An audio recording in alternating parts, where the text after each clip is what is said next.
Começa agora tudo que rola no mundo pop, nerd e geek. Nerd Raiz. Nerd Nutella.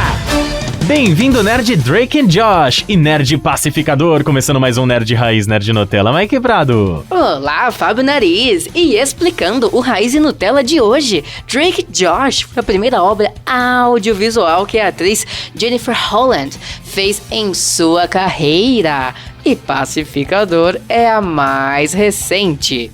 E o assunto de hoje, é claro, é a nossa análise do episódio 5 de Pacificador. Então, vinheta. Nerd Raiz. Nerd Nutella. Nariz. Oi. Vamos lá, Nariz, só explicando, né, que a Jennifer Holland interpreta a Harcourt, que ela é uma das chefes da equipe do Pacificador. Sim. Que é justamente a menina na qual o Pacificador tem interesses sexuais. Diga-se de passagem. E ela ainda continua, até neste episódio, extremamente introspectiva e putaça com o Pacificador. Tudo que o cara faz irrita a mulher. Mas as coisas estão mudando. Sim. Vamos lá. Inclusive, eu acho que esse episódio pode ser resumido em uma frase que é desenvolvimento de personagens.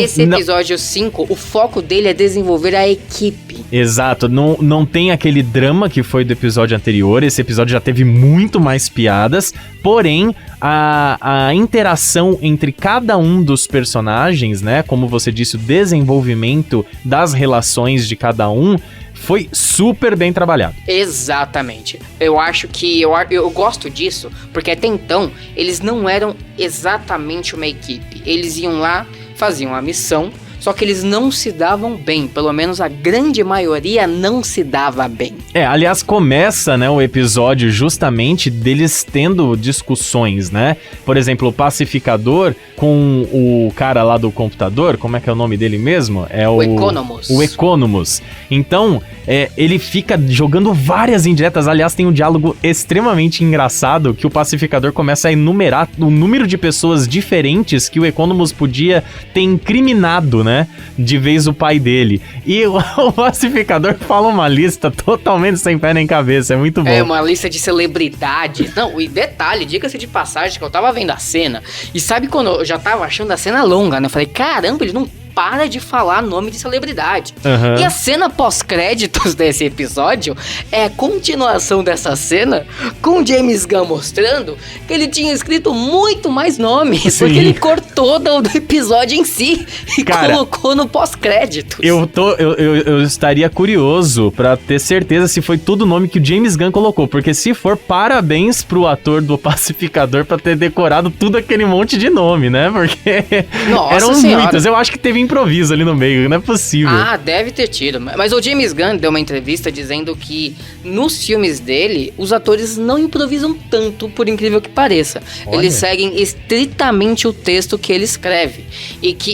Tanto que perguntaram pra ele o quanto do Pacificador era improvisado. E ele respondeu: Pacificador tem pelo menos uns 5% de cenas improvisadas, todas feitas pelo John Cena. Aí ele concluiu: parece pouco, mas já é a obra que eu escrevi com mais improvisação de todas. Caraca, velho. Ou seja, tudo que a gente viu até então das obras do James Gunn devem ter sido, quase 100% os atores seguindo estritamente o texto. Meu Deus, cara, parabéns então pro John Cena pra ter decorado toda aquela lista de celebridades. Não, parabéns. Não, e na cena pós-créditos tem até a piada lá, eu não sei quem fala, acho que é o Economus ou o Pacificador, eu acho que é o Economus, que ele tinha citado o nome da Ariana Grande, aí ele fala: nunca queriam acreditar que a Ariana Grande cometeu um crime, ela é muito fofa pra isso. É muito bom, cara, é muito bom. Eu achei muito engraçado. Mas, veja só, o Pacificador, né, que tá sempre zoando o Economus por causa da barba, que ele afirma que é tingida, e nesse episódio eu vi que é mesmo, porque tava mostrando a barba branca dele nascendo, tava muito feio, diga-se de passagem, acho que ele não teve tempo de tingir. Eles encontraram algo em comum. E esse algo em comum que eles encontraram, mais pra frente no episódio, meio que reuniu a equipe inteira. Que é, eles são fãs de uma mesma banda. No caso, né, a banda Hanoi Rocks.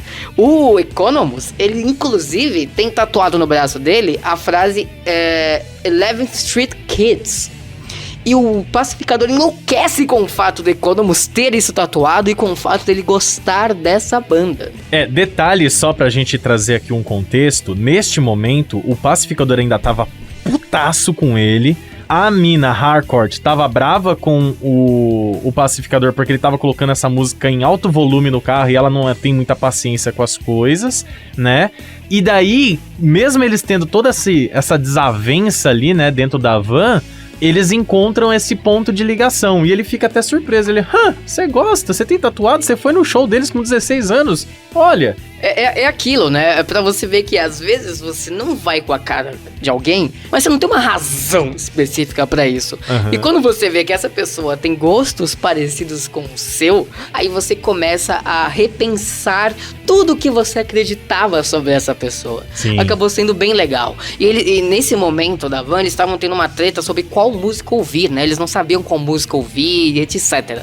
Aí acabou sendo a 11th Street Kids. E qual que é a grande missão desse episódio? A equipe, ela está bolando uma forma de destruir uma fábrica que produz tipo aquele mel que os borboletas se alimentam para conseguir sobreviver. Sim, que isso foi uma associação que a Debaio tinha feito no episódio anterior e ela, tipo, pegou um flyer e também um crachazinho e falou, peraí, tem o mesmo nome nesses dois, isso aqui tem algo a ver. Daí eles pesquisaram e viram que era tipo um galpão, né?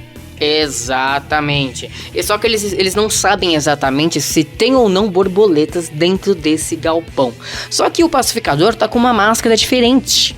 Uma máscara que permite que ele tenha acesso à visão de raio-x. Muito bom. Quando eles entram nesse galpão, o Pacificador, sem falar nada, começa a dar tiro na cabeça de todo mundo que está presente. Sim. Mas assim, ele dá de primeira, ele tá com uma 12, então a cabeça explode de uma forma, tanto que acho que é a Debaio que fala, ela leva um susto, né, do porquê que ele começa a matar todo mundo do nada. Aí ele explica, eu tô com um capacete que tem visão de raio-x, então eu consigo ver se as borboletas estão ou não dentro da cabeça das pessoas da fábrica. Sim, só trazendo uma vírgula antes, quando eles estão saindo da van, né, primeiro eles falam assim, nossa, mas por que você tá indo com uma 12 e tal, não sei o que dele, tem que estar preparado pra tudo e tal, né, tipo, o pessoal queria que fosse mais, né, mais civilizado, vamos dizer assim. Mas digamos um lance entrar e sair, isso. Quase uma missão stealth, que exato. Claramente não foi.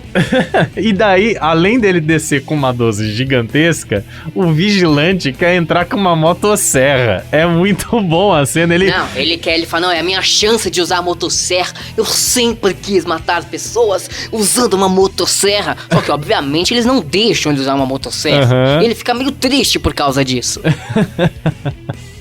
E um fun fact, nos episódios anteriores do Pacificador, tinha saído umas notícias no jornal sobre um gorila que tinha desaparecido. E eles chegaram a comentar sobre esse gorila, só que até então não era nada demais, parecia só mais uma piada aleatória que o James Gunn colocou no episódio. E nós encontramos esse gorilão dentro dessa fábrica. E o gorila, ele está possuído por um dos borboletas. Sim, é um gorila possuído mesmo, cara. O bichão tá que tá. E a gente descobre, nesse exato momento, que é possível os borboletas possuírem outros tipos de animais, que não sejam só humanos. Não sei se são só mamíferos, né? Mas no caso, as borboletinhas lá conseguem possuir este gorila.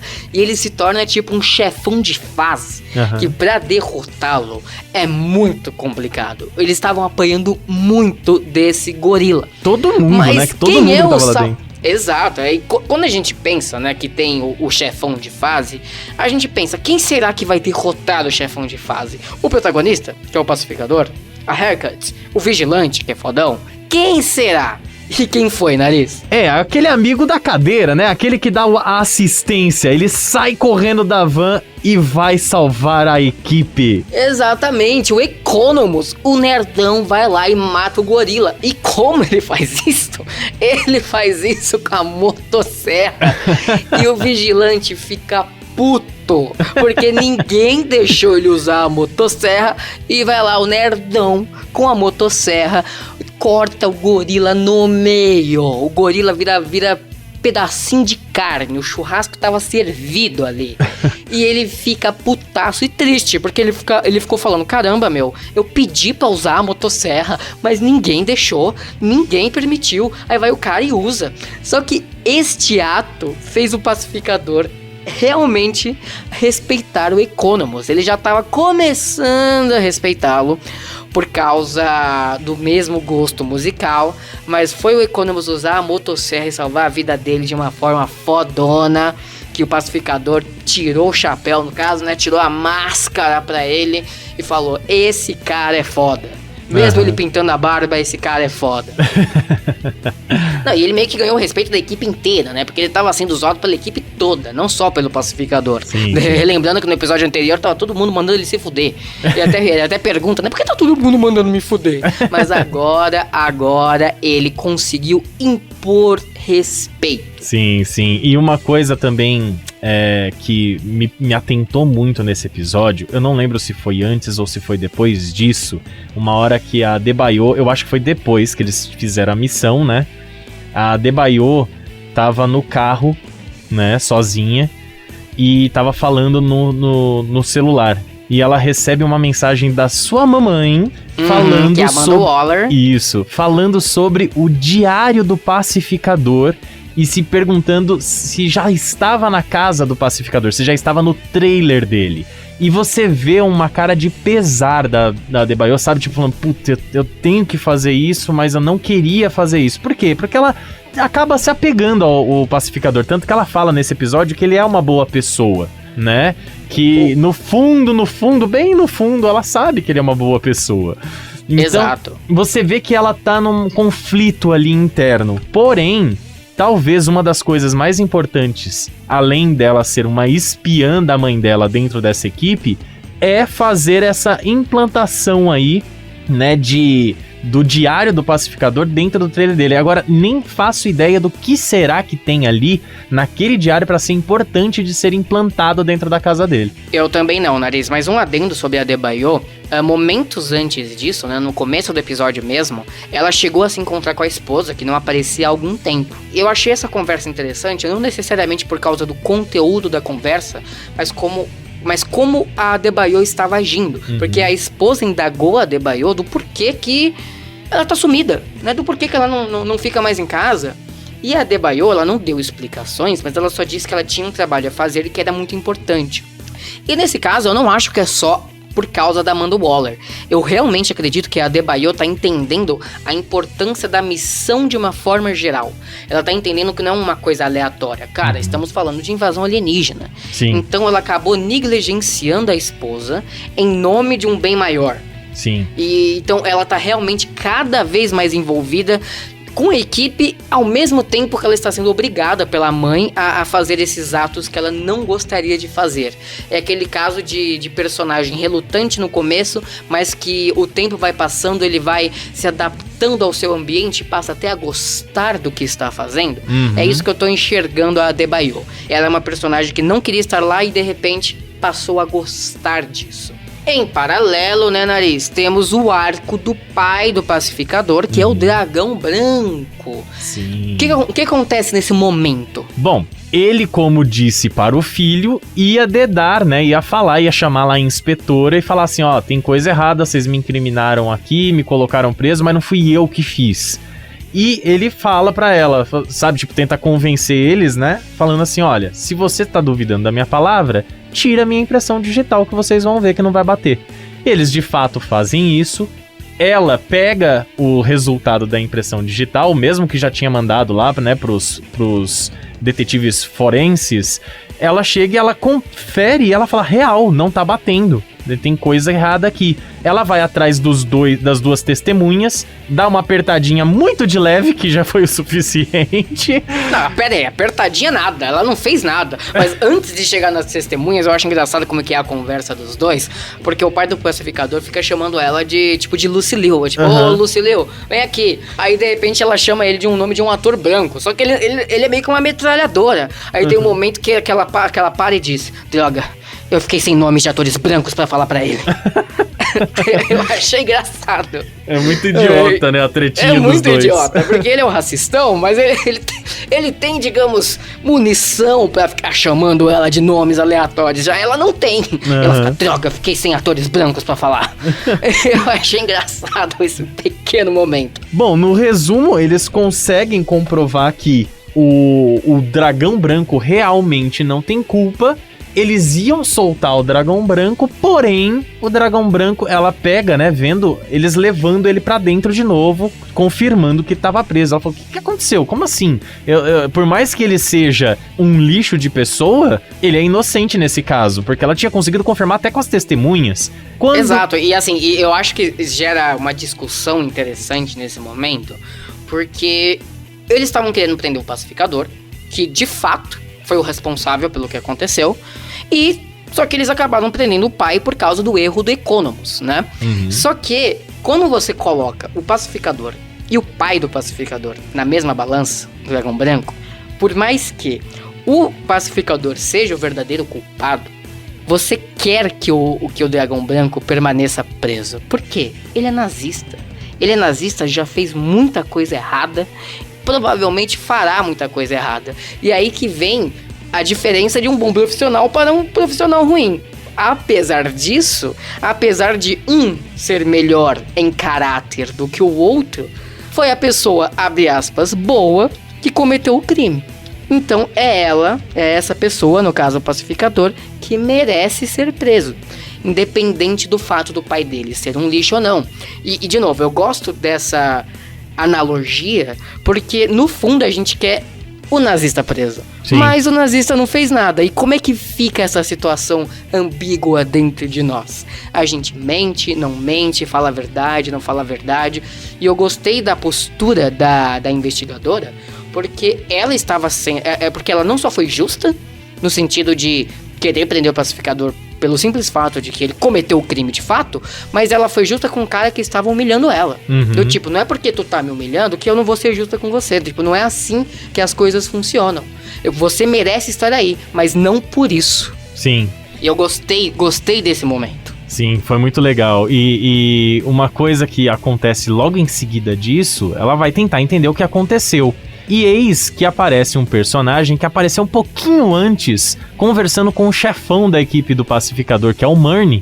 É um personagem novo ali, que não tinha aparecido tanto, que é o capitão, né, Locke, alguma coisa assim, né, que é interpretado por um cara, tipo, você fala assim, poderia ser até uma pessoa X que aparece rapidinho ali na série e depois sai. E provavelmente vai ser isso, só que ele tem uma importância muito grande. O cara parece ser um cara extremamente... sabe aquele tipo de pessoa que todo mundo detesta? Até mesmo quem já fez coisas horríveis. Ele é corrupto. Ele é um cara corrupto. Vamos lá, contextualizar direito. O cara da cadeia, né, o tipo chefão da cadeia, ele estava disposto a prender o pacificador, né, após a menina mostrar provas disso. Só que quando ela foi entregar essas provas, não era mais ele que estava lá. Era esse cara que o nariz falou. Exato. Aí ela estranhou, porque era este homem que estava lá no lugar do outro. E ele fala pra ela, olha, é o seguinte, nós já analisamos tudo e de fato é o dragão branco o culpado, tá? Então ele vai permanecer na cadeia. Simples assim, mas ela fala, não é isso. Eu estou mostrando as provas de que não é isso. Assim, ele começa a questioná-la. Você, por acaso, é perita em impressão digital? Por acaso? Pra saber do que você está falando? Tipo, aí ele afirma, ele bate o pé de que foi o dragão branco, sim, que cometeu o crime, mesmo ela provando que não foi ele. Aí ela fica com a pulga atrás da orelha e vai atrás de um juiz, né, Nariz? Exato, o juiz que é um tio dela, pra conseguir ali, né, um mandado, né, de prisão ou um mandado de busca e apreensão porque ela sabe que ela vai precisar daquilo pra conseguir fazer por conta dela, né, a correria. Então, Exato. Essa é o final do arco dela. Depois disso, a gente não sabe se ela conseguiu ou não conseguiu com o tio dela, né? Esse mandato provavelmente vai aparecer no próximo episódio. Mas eles, mais uma vez, conseguiram protelar a prisão do pacificador, né? Exato. Assim, isso foi um plano justamente da equipe da qual o pacificador faz parte, né? Qual o chefão da equipe foi o responsável por colocar este homem na cadeira, ou seja, indiretamente a Amanda Waller também foi a responsável, porque o pacificador, ele serve para o bem da equipe naquele momento, que é ser o louco assassino que mata as pessoas sem muito pudor. Então eles precisam do pacificador ali. O pacificador, por mais que ele tenha cometido o crime, ele não pode ser preso naquele momento. Então, através do poder da corrupção, eles resolveram esse problema. Exato. Em determinado momento do fim do episódio, né, Nariz? Logo após eles saírem da fábrica, terem conseguido derrotar o gorila, matar os borboletas que estavam lá dentro, a gente vê a equipe dentro do furgão realmente felizes, dando risada juntos, felizes por terem conseguido realizar a missão. Eles realmente pareciam um grupo de amigos. E até mesmo a Harcourt, ela passa a sorrir. Sim. Ela passa a sorrir, ela passa a se divertir junto com a equipe. Aliás, é ela que cria o grupo com o nome da música, daquela banda que eles estavam ouvindo antes. Ela que cria o grupo. E é legal porque, assim, a galera tá tão feliz que, sabe quando a câmera tava focando no rosto da Harcourt e deu para ver que ela sentiu alguma coisa positiva dentro dela? Ela viu as pessoas tão felizes que ela deve ter tido aquele pensamento: eu preciso registrar essa felicidade. Então ela foi lá e tirou uma foto dentro do furgão de toda a equipe. Eu acho esse momento o mais significativo do episódio inteiro. Não porque ele avança a trama principal, que é a trama dos borboletas, mas porque ele avança o relacionamento desses personagens, dessa equipe, e até mesmo a menina, né, a Harcourt, que não queria nada com eles, só queria fazer a missão e dane-se. Ela passou a simpatizar com eles a ponto de tirar uma foto e criar um grupo no WhatsApp. Sim. E o grupo foi batizado de 11th Street Kids. Exato. Que é o nome da música que está tatuado no braço do Economus, que é a banda favorita dele e do Pacificador também. Isso. E as pessoas passaram a interagir nesse grupo, né? Postar emoji, comentar a respeito da missão e etc. Pra mim, esse episódio valeu por isso, por essa interação e por essa construção de amizade, e dando a entender que sim, eles têm chance de terminar a série sendo amigos de verdade. O que me preocupa um pouco é que o James Gunn gosta de matar personagem. Então eu tenho medo de que alguém ali pode acabar morrendo, alguém querido pode acabar morrendo, porque eu não quero que isso aconteça, ainda mais agora que eles estão firmando uma equipe. Mas enfim, logo após isso, né, Nariz, o Pacificador e a Adebayo, eles ficam juntos, sozinhos dentro do carro, porque acho que a Adebayo dá uma carona pra ele, se eu não me engano. Isso. E ela leva o Pacificador até a casa dele. E o Pacificador dá uma olhada pra ela e diz: você quer entrar e beber alguma coisa? E eu achei muito engraçado o que ela disse, porque ela olha pra ele com uma cara estranha, né? Assim, ela: você tá tentando me comer, é? Você vai inventar uma desculpa que o seu pau é lésbico ou alguma coisa do tipo? Ele: não. Assim, meu pau é lésbico, sim, mas sabe, mas não é isso que eu tô tentando fazer. Eu achei muito engraçado essa fala. Sim, aliás, essa sequência é muito boa, né? Até porque quando eles estão lá dentro, ela meio que vira conselheira dele pra ele conseguir algo com a Harcourt, já que ela percebe que ele tá gostando dela e tal, mas só é muito bom o diálogo, né? Porque ela faz aquela cara de tipo: ai, que dó de você. Ela fez esse elogio nessa construção, ela até pede. Ele acha que tá arrasando, mas descobre que não tá arrasando. Mas a interação dos dois também, né, é muito interessante. Aliás, considerando que ela implantou o diário, né, do Pacificador em algum lugar do trailer dele, a pedido da Amanda Waller, da mãe dele, esse diário com certeza é alguma coisa que não é boa para o personagem. Com Pode certeza. ser provas incriminatórias de algo e etc.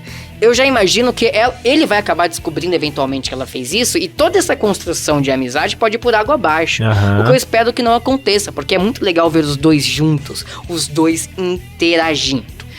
Mas enfim, passa essa noite, eles bebem, eles se divertem, e ela volta pro QG, né? Pro QG dos personagens, pro QG dos 11th Street Kids. E tá lá o chefão deles, que no episódio anterior nós descobrimos que ele também era um borboleta. Uhum. E ela passa a brincar com a máscara do pacificador, que tem visão de raio-x. Eis que ela olha para a cabeça do chefão e vê a borboleta dentro da cabeça dele. O episódio termina praticamente com ele correndo atrás dela, né, Nariz? Exato, ela cai, ele pula, e quando você vê que ele tá por cima dela, você fala, e agora o que vai acontecer? Acaba o episódio. Exatamente. Mas ela descobriu que o cara é um vilão. E eu tô muito curioso, porque até então, tudo que a gente viu de borboleta, eles pareciam meio que zumbis, sabe? Eles não tinham controle do próprio corpo, mas esses borboleta em específico, ele consegue disfarçar. Ele até lembra das pessoas, ele teve o contato com aquele cara lá que nós citamos, que acabou virando, tipo, o diretor da delegacia, etc. Então, ou ele sabe disfarçar muito bem, ou ele é uma borboleta mais evoluída, e eu quero ver o que vai acontecer. Enfim, episódio analisado, e minhas considerações finais é que ele é muito legal, mas, ironicamente, não é o melhor de todos, e eu fui ver que não foi o James Gunn que dirigiu esse episódio, ele só escreveu. Olha! Pra mim, ele só serviu mesmo pra aprofundar a relação dos protagonistas, o que já é ótimo, e eu acho que essa relação aprofundada vai ser muito importante mais pra frente, justamente para nós nos apegarmos aos personagens, e pra quando uma eventual morte acontecer, porque o James Gunn gosta disso, até hoje eu não esqueço do Yondo James Gunn, a gente vai chorar muito, mas todo o roteiro desenvolvido precisa saber desenvolver personagens, e isso é algo que o James Gunn faz muito bem desde os seus filmes antes de Guardiões da Galáxia. Vejam Super, por exemplo, que vocês vão ver um bom desenvolvimento de personagens, e eu continuo amando o Pacificador. Muito bem, e depois de toda essa análise a gente traz as manchetes do dia. Tom Holland revela que conversou com Florence Pugh sobre um filme que poderia fazer um crossover entre o Homem-Aranha e a Viúva Negra dela. Tom Holland afirma que isso não foi sugerido aos chefões, foi apenas uma conversa particular entre os dois. E eles querem que isso aconteça simplesmente porque eles adoraram um ao outro e gostariam de que seus personagens do universo cinematográfico da Marvel tivessem um filme juntos. Respondendo uma questão da análise de hoje, James Gunn revelou que sim, John Cena improvisou quase todos os nomes de celebridades no episódio 5. A Sony PlayStation anuncia a aquisição do estúdio Bang por quase 4 bilhões de dólares. Bang é o responsável pelo sucesso Destiny, e atualmente eles estão trabalhando na manutenção de Destiny 2. O acordo não priva o estúdio de continuar lançando games multiplataforma, porém, eles irão começar a trabalhar em alguns jogos exclusivos de PlayStation. Essa é uma compra muito importante para a Sony, pois, como eu acabei de dizer, Destiny é um dos games online mais importantes da atualidade. E é uma forma da Sony correr atrás do prejuízo após a mega aquisição que a Microsoft fez ao comprar a Activision Blizzard. O próprio chefão do Xbox parabenizou a PlayStation por essa aquisição. Um dos pôsteres do filme Batman, quando exposto à luz ultravioleta, possui várias palavras cifradas. O fã que descobriu isso conseguiu decifrar a charada do pôster. E a frase "Você também faz parte disso, descubra por quê" foi descoberta. Relembrando que o filme Batman, dirigido por Matt Reeves e estrelado por Robert Pattinson, estreia mês que vem, no dia 3 de março. O ator Steve Agee, que interpreta Economus na série Pacificador, pode ter dado um enorme spoiler de Adão Negro. De acordo com ele, a atriz Jennifer Holland, que interpreta a Haircut na série do Pacificador e também interpretou a mesma personagem no filme O Esquadrão Suicida, estará presente no filme do Adão Negro. Ele afirma que a presença dela no universo estendido da DC será muito parecido com a presença da personagem Maria Hill no universo cinematográfico da Marvel. O vencedor do jogo do ano de 2021, It Takes Two, ganhará filme e série de TV. Homem-Aranha Sem Volta para Casa conseguiu alcançar a incrível marca de 1,74 bilhão de dólares mundialmente.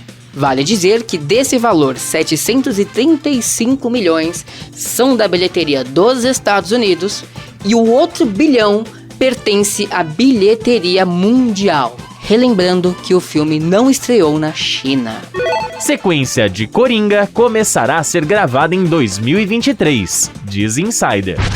Muito bem, depois das manchetes a gente encerra mais um Nerd Raiz Nerd Nutella. Muito obrigado a você que ouve a gente em todas as plataformas aí de podcasts, né? Se você ouve a gente pela Aurelo, pelo Spotify, pelo YouTube ou o seu agregador de podcast preferido, obrigado por seguir a gente em uma dessas plataformas. Muito legal você tá sempre junto com a gente aqui, ouvindo cada episódio novo. Também pode seguir a gente no Instagram, @Nerd Raiz Nerd Nutella. Além dos episódios, você pode mandar sua dica, dúvida, sugestão, crítica, tanto no @Nerd Raiz Nerd Nutella quanto nas nossas redes pessoais, né, Mike? Exatamente, você me encontra no perfil @MLegoPrado, tanto no Instagram como no Twitter. E o meu @FabioNariz87 no Instagram e Fábio Nariz no Twitter. Divulgue o Nerd Raiz Nerd Nutella pras pessoas que gostam desse tipo de assunto. Vai lá, espalha o nosso podcast pra todo mundo. E claro, quando você menos esperar no seu feed, tem mais um Nerd Raiz Nerd Nutella.